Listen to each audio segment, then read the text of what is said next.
মা থাকলে তো অবশ্যই খুশি হতো। কান্নাও করছে উনি, অনেক ভালো, অনেক খুশি হয়েছে। সাকিব আল হাসানকে আমার ভালো লাগে।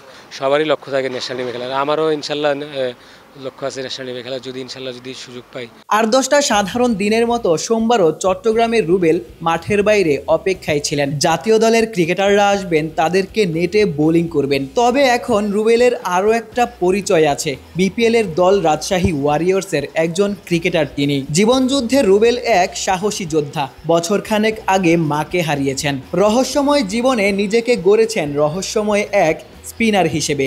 কতটুকু খুশি বিপিএল এ সুযোগ পেয়ে? অবশ্যই অনেক খুশি, কারণ বিপিএল হচ্ছে বাংলাদেশের ডোমেস্টিক ক্রিকেটের সবচেয়ে বড় এবং হাইলাইটফুল একটা টুর্নামেন্ট।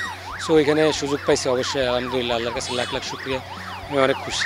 আমার মা মারা গেছে, মা নাই, মা গত 1.5-2 বছর হিসেবে মানে মারা গেছে। আর মানে মা থাকলে নিশ্চয়ই অনেক বেশি খুশি হতেন। অবশ্যই আমার মা থাকলে তো অবশ্যই খুশি হতো। আর আমার মা আমার অনেক আদর করতো। সো এটা তো অবশ্যই খুশি হতো, ছেলের ভালো দিক তো মা খুশি হবেই। তো অতটুকুই, মা খুশি হতো অবশ্যই থাকলে। তো যখন বিপিএল এ সুযোগ পেলেন, বাবা যখন জানলো, বাবা কি রকম রিয়াকশন দিয়েছে? হ্যাঁ, রিঅ্যাকশন তো অবশ্যই অনেক, কান্নাও করছে উনি, অনেক ভালো, অনেক খুশি হয়েছে অনেক। সবচেয়ে বড় কথা বিপিএল এর সুযোগ পাইছি, ওইটাই উনি অনেক খুশি।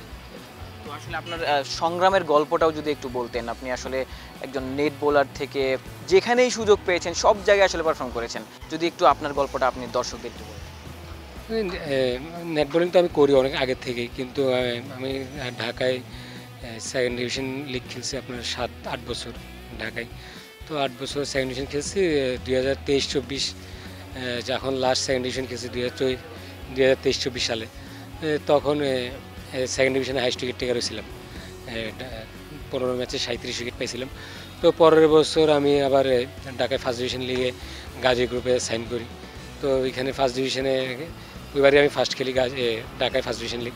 তো ফার্স্ট ডিভিশনে আমি ফার্স্ট বছরই 15 ম্যাচে 43 উইকেট নিয়ে হাইস্ট উইকেট টেকার হয়েছিলাম 2024-25 মৌসুমের। তো ঢাকায় ফার্স্ট ডিভিশনে হাইস্ট উইকেট টেকার হওয়ার পর আমাদের চিটাগাঁয়ের যত সিনিয়র বড় ভাইরা আছে এই ডিভিশন টিমের, ইরফান ভাই, রাব্বি ভাই, যারা যারা আছে, তো ওনারা আমাকে এনসিএল টি20-র জন্য সিলেক্ট করে আর কি, যে আমি এনসিএল টি20 খেলবো ওনাদের টিম থেকে। তো ওনারা আমার উপর বিশ্বাস রাখছে, আমিও ওনাদের বিশ্বাসের প্রতিদান দিতে পারছি। এনসিএল টি20-তে আমি ইমার্জিং প্লেয়ার হয়েছি, 8 ম্যাচে 10 উইকেট নিছি। তো আলহামদুলিল্লাহ ওইখান থেকেই সব কিছু। ইমার্জিং ক্রিকেটার অফ এনসিএল হয়েছিলেন। হ্যাঁ, এনসিএল টি20-তে ইমার্জিং প্লেয়ার হয়েছিলাম আমি। তো আচ্ছা, তো রাজশাহী টিম ম্যানেজমেন্টকেও নিশ্চয়ই ধন্যবাদ জানাতে চাই। অবশ্যই আমি যখন ফার্স্টে আমার ডাক আসে তখন আনসোল ছিলাম, কেউ নেয় নাই আমাকে। তারপর রাজশাহী টিম ম্যানেজমেন্ট আমাকে চুজ করছে। তো ওনাদের টিম ম্যানেজমেন্ট এবং যারা সিনিয়র প্লেয়ার যারা আছে ওনাদেরকে অবশ্যই ধন্যবাদ আমাকে চুজ করার জন্য। আমিও ইনশাল্লাহ যদি সুযোগ পাই ওনাদের আমাকে যে চুজ করছে এটার প্রতিদান দেওয়ার চেষ্টা করবো ইনশাল্লাহ। আপনার আসলে ক্রিকেটীয় আইডলকে কাকে দেখে ক্রিকেট? আমি আসলে আমার কেউ আইডল নাই আসলে। সাকিব আল হাসানকে আমার ভালো লাগে। দর্শক শুনছিলেন, আসলে রুবেল ছিলেন আমাদের সাথে, যার একটা সংগ্রামী গল্প আমরা আপনাদের জানানোর চেষ্টা করছিলাম। যিনি নেট বোলিং করতেন, সেখান থেকে যেখানেই সুযোগ পেয়েছেন, সেকেন্ড ডিভিশন, ফার্স্ট ডিভিশন, সব জায়গায় উইকেট মেরেছেন এবং তিনি এনসিএলে emerging player of the tournament নির্বাচিত হয়েছিলেন। তার যে বিপিএলে সুযোগটা আসবে সেটা আসলে অনেকটাই আকাঙ্ক্ষিত ছিল, সম্ভাব্য ছিল এবং তিনি সেই সুযোগটা পেয়ে সৃষ্টিকর্তাকে ধন্যবাদ জানিয়েছেন। তিনি রাজশাহী ম্যানেজমেন্টকেও ধন্যবাদ জানিয়েছেন। সাকিব আল হাসানকে তিনি পছন্দ করেন, একটা সময় জাতীয় দলেও খেলতে চান। চট্টগ্রাম থেকে আশিক সারওয়ার, নিউজ 24।